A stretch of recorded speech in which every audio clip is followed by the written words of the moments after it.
Salut la compagnie, c'est Jules Melon et aujourd'hui dans la Prociné Critique, je sors tout juste du cinéma, mais bon je ne fais pas ma vidéo dans la voiture parce qu'il fait très moche, il pleut, beaucoup d'humidité, ça aurait fait de la buée, ça aurait été dégueulasse. Bref, je suis chez moi pour vous parler de Mathias et Maxime qui ne sont pas de potes à moi, mais bel et bien le nouveau long métrage de Xavier Dolan, son second sorti en 2019 après le temps décrié ou du moins le fiasco Ma vie avec John F. Donovan que pourtant moi j'avais vraiment aimé.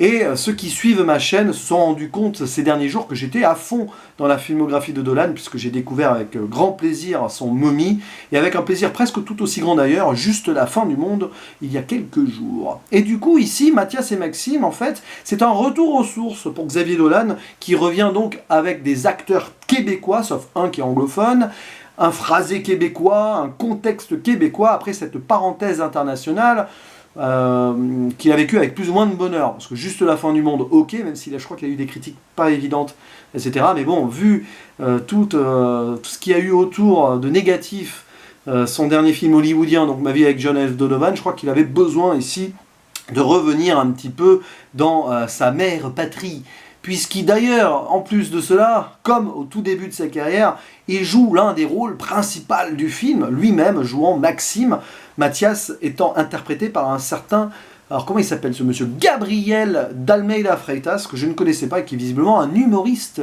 local plutôt reconnu.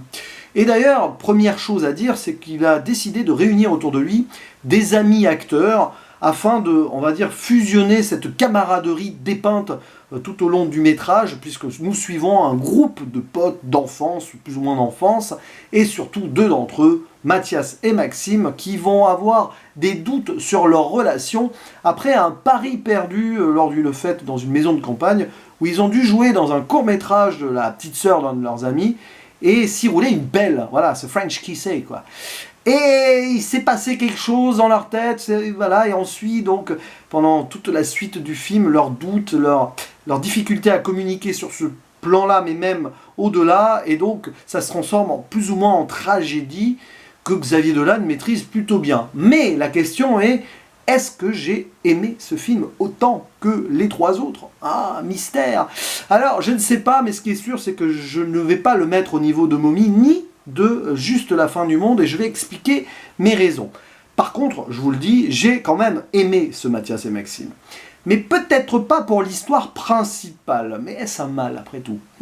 On va y revenir. Pas que je la trouve inintéressante, c'est que, en fait, j'ai un peu l'impression que Xavier Dolan ici a voulu un petit peu tout trop mélanger. Il y a pas mal de trucs super passionnants à droite à gauche. Mais le nœud, on va dire, de l'intrigue, cette relation Mathias et Maxime, qui certes va nous toucher et tout, je la trouve presque parasitée par certains éléments extérieurs et une fin que je trouve presque inaboutie, voire frustrante. Mais bon, je n'en dirai rien parce que je ne vais pas faire de passage spoiler, et peut-être qu'il y a une symbolique ultime que je n'ai pas su percevoir après ce premier visionnage. Ça arrive, hein, comme ça, quand on fait des réactions à chaud sur des films et qu'on n'a pas trop eu le temps d'y songer entre-temps. Voilà.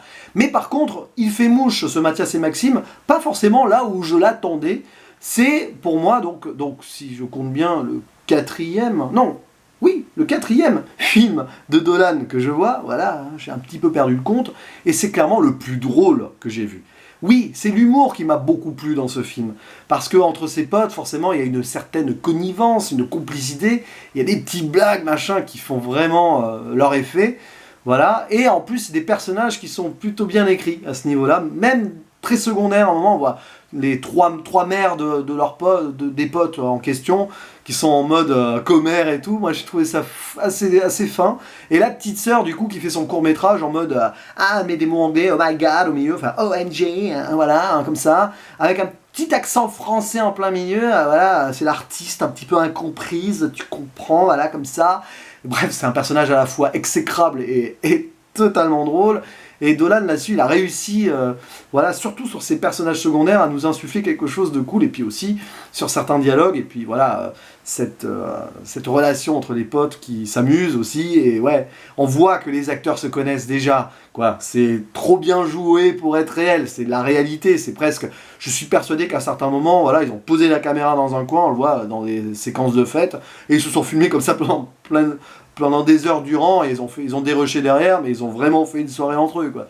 Bref, Donc ça marche très bien sur l'humour. Cependant, alors, Mathias et Maxime, relation, doute, homosexualité naissante ou pas, où ils se révèlent, machin, en fait, ils se connaissent par cœur, mais peut-être qu'ils se connaissent plus que ce qu'ils imaginaient, machin. Alors ça, je vous laisserai découvrir dans le film.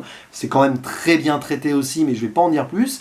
Mais le problème, c'est que Dolan, il a peut-être voulu aussi trop insuffler ses thématiques au milieu de ce film-là, ce qui est bien en soi. Moi, j'aime bien aussi quand un réalisateur continue à nous faire explorer son univers, etc., et à rester fidèle à son style.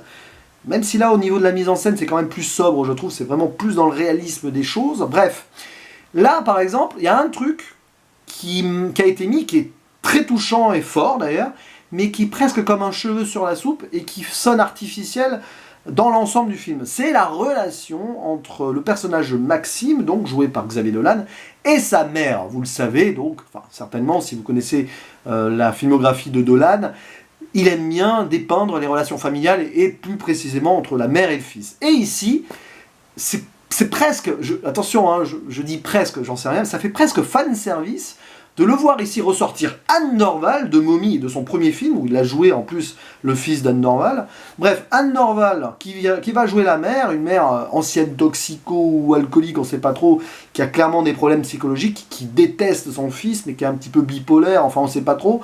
Et cette relation donc avec son fils, il y a des scènes vraiment, vraiment navrantes et viscérales, mais au final tu te dis, pourquoi c'est là? Alors oui, pour construire un personnage complexe, celui de Maxime, qui on voit n'a pas une vie évidente, et c'est sûr que ce qui s'est passé avec son pote Mathias lors de ce tournage de court-métrage n'a pas dû arranger les choses. Bon, ok, d'accord. Et peut-être pour montrer la vraie différence entre deux personnages qui ne se ressemblent pas au final, même s'ils sont très proches. Donc Maxime, avec sa mère, il souffre et tout, et puis elle l'aime pas, et voilà, c'est compliqué. De l'autre côté, Mathias, il a une mère aimante, qui d'ailleurs... qui prend ses potes comme ses enfants aussi, c'est une véritable famille, cette fratrie d'amis, quoi. Enfin voilà, ça va au-delà de là aussi il y a la thématique de la famille, parce que c'est plus qu'un groupe d'amis, c'est clairement une famille. Bref, le Mathias qui a sa mère et tout, et qui bosse dans un truc vraiment avec des costards et tout, dans une sorte d'entreprise business, on sait pas trop quoi. Donc voilà, c'est peut-être pour renforcer la dichotomie, même s'ils ont un point commun, et comme dans beaucoup de films de Dolan aussi, c'est l'absence du père. Ah, l'absence du père, hein, voilà. Bref, c'est dommage, parce que moi j'aime bien, j'ai vraiment aimé ces scènes entre Anne Dorval et Xavier Dolan. Anne Dorval, excellente toujours, mais au final, ça paraît un petit peu là pour rien. Bref, voilà, vous m'en direz plus en commentaire selon si vous avez vu le film, enfin voilà, si vous avez ressenti la même chose que moi. Mais sinon le reste quand même passe bien, c'est un film choral avec beaucoup de personnages, donc secondaire bien travaillé comme je l'ai dit. Il y a cet avocat de Toronto qui vient mettre une ambiguïté dans l'esprit, encore plus d'ambiguïté dans l'esprit de Mathias à un moment, et donc ces relations compliquées qui forcément d'ailleurs fait en sorte que le film, pendant presque ces 2 tiers, on ne va plus revoir Mathias et Maxime ensemble, on va suivre leurs parallèles, leurs doutes, où en voyant les autres, ils ont l'impression de voir leurs potes qu'ils ne voient pas, enfin voilà, c'est subtilement fait là-dessus. Et puis voilà, mais la fin, ouais, bref, la toute fin m'a un petit peu, mais j'en dirai rien, c'est pas grave, on en parlera peut-être autrement un autre jour si besoin. Mais ouais, c'est quand même un film que j'ai apprécié, vraiment apprécié, je vais mettre 7 sur 10, quoi. Voilà, mais pas plus. Et puis il y a une autre thématique, et je finirai là-dessus, qui me semble très principale, au-delà donc des thématiques habituelles, c'est celle du temps qui passe et de la nostalgie. Parce que le film fonctionne avec le temps qui passe. Que ce soit parce que d'un point A à un point B, on apprend au début que le personnage de Maxime va partir en Australie, et on a un compte à rebours, même parfois avec, c'est écrit sur l'écran comme ça, 10 jours avant, une semaine avant, la veille du départ, et c'est une course contre le temps, notamment de la part de Mathias et Maxime, pour essayer peut-être de reconstruire quelque chose avant qu'il ne soit trop tard, machin. Et c'est aussi l'occasion donc de fêtes et de rassemblements entre les potes qui vont s'amuser entre eux et aussi mettre en avant quelques tensions, tout ça. Bon, bref, c'est la vie d'un groupe, quoi. La vie d'un groupe d'amis. Voilà, et donc la thématique du temps qui passe est vraiment bien faite, elle est dans la mise en scène aussi, il y a des timelapses avec de la musique et tout, on voit leur jeu, là je parlais d'une fête qu'ils ont dû se filmer pendant plusieurs heures, et à un moment on la voit accélérer et tout, donc voilà, ça passe super bien, j'aime bien les films qui nous montrent le temps qui passe, et donc une certaine nostalgie, à un moment vers la fin du film, il y a une nostalgie qui ressort aussi, ouais, ça c'est bien géré, et c'est limite dommage finalement, que Dolan se soit senti obligé de mettre les problèmes familiaux en plus au centre du métrage pour pas apporter grand chose et quelque part mettre un petit peu finalement en retrait la thématique, enfin, la relation principale entre Mathias et Maxime, même si c'est dans cette frustration aussi de cette non-communication et tout, que Dolan a voulu mettre l'accent également pour montrer donc le problème que peut générer certains doutes et tout, et qui peuvent mettre éventuellement ces problèmes-là à mal une amitié qui est pourtant éternelle et qu'on sent solide et tout. Mais bon, voilà, c'est des petits détails comme ça, c'est mon ressenti au premier visionnage. J'aurai peut-être une toute autre lecture quand je le reverrai un jour. Ce qui est certain, c'est que les acteurs sont très bons, pas de soucis là-dessus. J'ai vraiment beaucoup aimé Gabriel d'Almeida Freitas, que je découvre ici. Limite, encore plus que le personnage de Xavier Dolan, dans cette retenue et ce doute. Il le joue très bien, je trouve. Puis bon, il y a quelques scènes fortes que je ne vais pas spoiler ici, mais qui valent le détour. Bref, je vous conseille quand même ce Mathias et Maxime, même si c'est pas mon Dolan préféré.